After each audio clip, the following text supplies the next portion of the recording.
Bismillahirrahmanirrahim. Terima kasih Ibu atas kesempatannya. Jadi sebelum masuk ke dalam kelas untuk kegiatan supervisinya, mungkin ada beberapa pertanyaan atau observasi yang ingin saya lakukan kepada Ibu. Yang pertama yang ingin saya tanyakan, tujuan pembelajaran yang ingin dicapai hari ini apa? Jadi karena ini berhubung tentang materi gelombang, ya, jadi saya mengharapkan agar siswa saya, serta didik saya dapat memenuhi dua tujuan itu. Yang pertama itu untuk menganalisis gelombang stasioner ujung bebas, yang kedua untuk menganalisis gelombang stasioner ujung tetap. Karena sempat disinggung minggu kemarin mengenai yang kedua ini. Jadi saya mau kalau misalkan ada tidak yang bisa dapat bisa kuasai ini dua materi. Terima kasih. Pertanyaan kedua, area pengembangan yang hendak dicapai. Jadi kalau untuk area pengembangannya kan biasanya itu siswa kan ada beberapa yang dia ragu untuk menjawab. Jadi saya mengharapkan agar peserta didik ini bisa lebih aktif pada saat proses pembelajaran dimulai, karena nanti di pembelajaran ini saya akan membagi mereka menjadi dua kelompok. Kemudian nanti ada media yang saya gunakan. Nah, pada saat proses pembelajaran ini saya harapkan bahwa ada pengembangan dari diri mereka sendiri, ada kepercayaan dirinya, ada penguasaan dalam mengisi soal-soalnya, karena nanti saya kasih juga soal. Kemudian ada juga bentuk rasa tanggung jawabnya, karena kan ada nanti soal, otomatis kan harus bertanggung jawab sama itu soal, bisa tidak mengerjakan. Kemudian nanti dapatkan tuliskan bukan tulis. Kalau strategi yang dipersiapkan dalam pembelajaran seperti apa? Jadi kalau untuk strategi pembelajarannya, jadi saya pakai metode atau strategi pembelajaran diferensiasi. Jadi metode atau strategi ini dia kan bertujuan untuk membedakan siswa. Ada yang memang dia sudah mampu untuk mencapai tujuan pembelajaran, ada yang masih kurang. Jadi nanti saya bedakan yang mana yang bisa dengan yang mana yang kurang. Kalau di jenis penilaian Ibu gunakan? Jadi untuk jenis penilaiannya, kalau saya pribadi, saya melihat juga nilai sikapnya. Selain dari nilai kognitifnya, pengetahuannya, saya juga lihat nilai sikapnya. Dia mampu tidak mampu tidak bertanggung jawab sama yang saya kasih, tugas yang saya kasih. Saya lihat juga di situ sikapnya bagaimana, kemudian keaktifannya bagaimana, antusiasnya bagaimana. Oke, pertanyaan terakhir Bu, sumber belajar atau media yang digunakan dalam kegiatan pembelajaran nanti? Jadi untuk sumber belajarnya itu saya mengambil referensi dari modul pembelajaran fisika, kemudian saya juga mengambil referensi dari beberapa internet, kemudian untuk medianya saya pakai media papan tulis, spidol, kemudian LCD dengan laptop. Laptop ini saya gunakan pada saat metode pembelajarannya yang berupa games di akhir pembelajaran. Oke, terima kasih banyak Ibu. Mari kita lanjut ke dalam kelas. Oke. Siap. Beri salam. Assalamualaikum warahmatullahi wabarakatuh. Belajar, mari kita bersama-sama baca doa. Doa dimulai.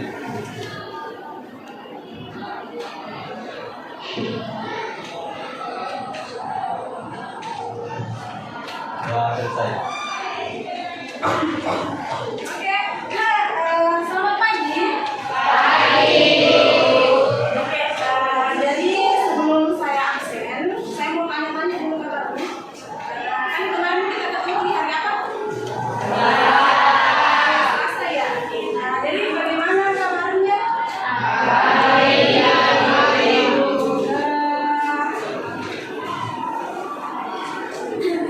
Sehat? Sehat. Dan makan?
bisa tolong angkat tangan ya.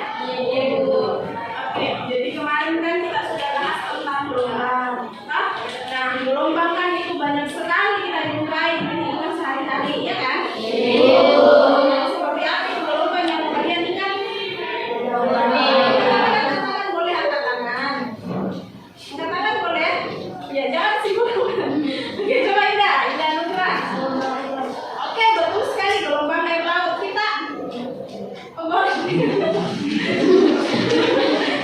Oh, yang gorden, yang kayak Tante Julia, siapa kan namanya itu yang lagi oke, coba ya.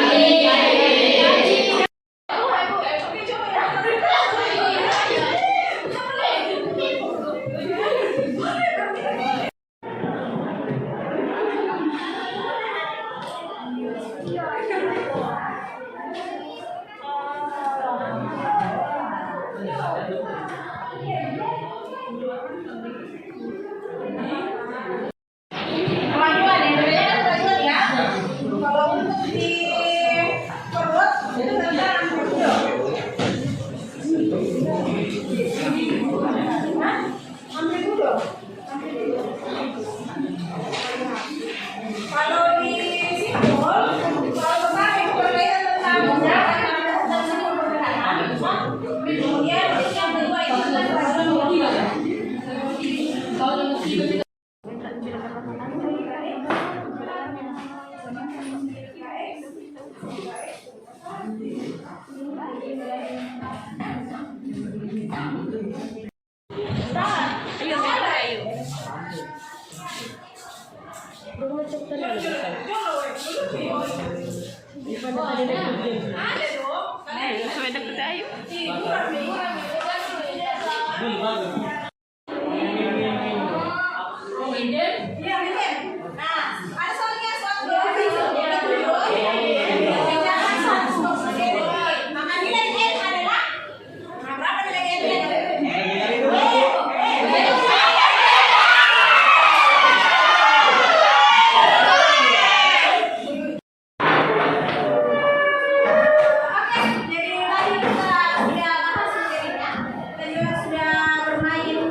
Dan dapat memahami contoh gelombang-gelombang tersebut dalam kehidupan sehari-hari. Oke, boleh. Tadi dibahasakan sama Aruna ada gelombang berjalan, gelombang stasioner. Akhirnya Aruna dapat mengetahui jenis-jenis gelombang. Saya ulang lagi kembali gelombang stasioner. Ada gelombang stasioner, ujung bebas, dan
kemarin sudah tadi supervisi kelas kok, jadi cerita ini Bapak bertanya, kira-kira bagaimana kemarin itu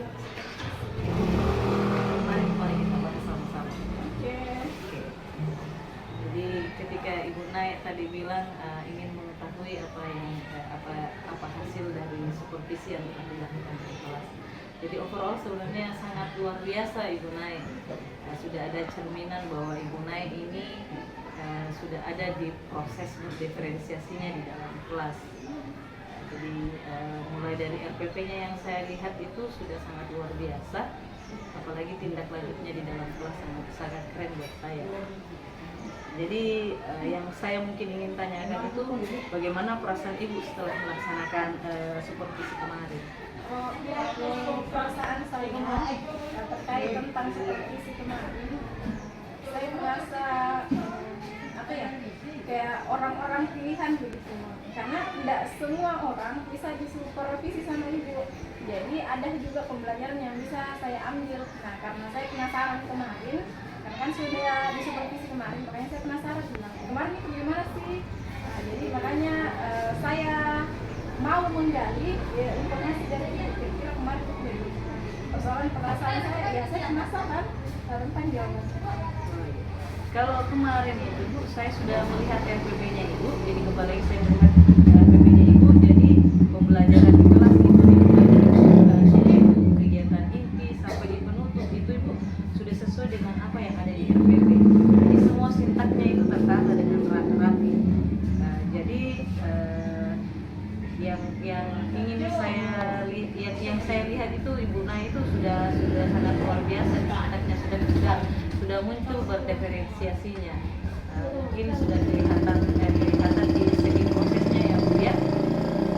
Jadi kalau sebenarnya sudah sangat keren. Jadi yang lanjut lagi itu setelah ini apa yang Ibu Nay ingin lakukan? Kalau yang ingin saya lakukan mungkin itu lebih kepada kan kemarin itu lebih kepada saya menjelaskan tidak ada ini tambahan namanya itu yang kayak PPT. Saya mau tambahkan itu supaya siswanya lebih antusias, karena kan kemarin saya lebih kepada menjelaskan kok ini saja, saya bagi papan tulis, saya menjelaskan perbedaan antara gelombang stasioner, ujung bebas, ujung tetap, kan kayak kemarin yang kayak gitu bisa saja tanpa ada bantuan dari PPT. Mungkin lebih menarik kelihatannya kalau ditampilkan di perbedaannya, jadi satu sisi gelombang stasioner ujung tetap, satu sisinya gelombang stasioner ujung bebas yang dipakai lewat PPT-nya. Walaupun ternyata kan kemarin ada tonji juga ininya gamesnya, tapi kan di akhir mami itu mungkin lebih kebantu di siswa kalau saya tambah lagi pakai bantuan LCD dengan PPT. Jadi itu saya lihat kalau strategi dengan medianya itu sudah sangat sesuai dengan kebutuhannya siswa, itu terlihat sangat menarik Ibu. Anak-anak sampai histeris jadi itu saya lihat hebat sekali Ibu Nay. Jadi anak-anak antusias memang itu pas di kegiatan penguatannya Ibu di gamesnya. Mungkin terlihat Ibu monoton memang, dan saya melihat Ibu menguasai materi tanpa ada bantuan buku dan lain-lain sebagainya. Jadi di sini kedepannya Ibu mau menggunakan media bervariatif ya. Jadi kayak contoh yang pembuatan PPT dari Canva dan lain-lainnya ya. Jadi kalau begitu Ibu Nay pengen tahu kedepannya Ibu Nay itu untuk mewujudkan tujuan atau keinginannya Ibu tadi itu siapa saja yang Ibu akan libatkan untuk membantu Ibu?